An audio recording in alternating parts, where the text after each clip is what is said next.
today, a notice at Tacloban City Hall estimated the deaths at 4,000 in that worst hit area alone. But hours later, the mayor apologized and said the toll was for the whole of the Philippines. Both the National Disaster Council and the United Nations are checking the various figures. Now, Channel News Asia's Timothy Go in Manila explains the discrepancies.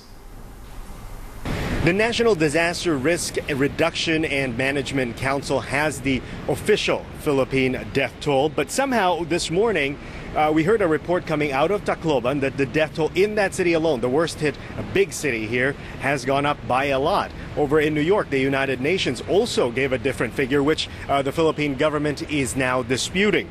What is accurate, though, we know, is that many people died. Many were buried yesterday. They started burying people there.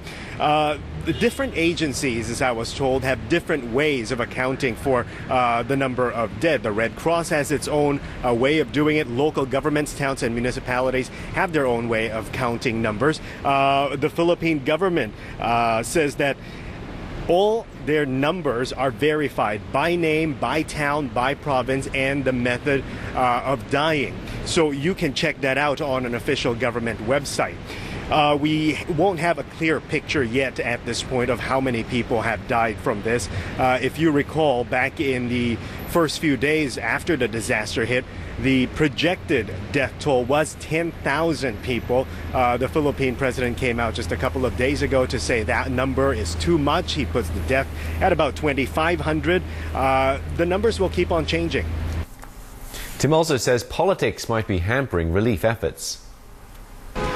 The defense secretary, in a TV interview yesterday, recounted a story told to him by a woman who was denied an aid package just because she didn't vote for that particular official who was giving out that aid package in the recent local election. Now, stories like these will start circulating as people try to make sense of why some are not getting the help they need.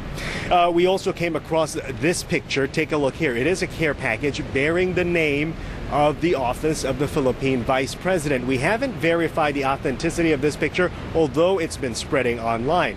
But this may be shocking to viewers overseas, but in the Philippines, this is quite normal. Politicians here might see crisis as a chance for them to campaign, hoping that the people they help would vote for them in future elections.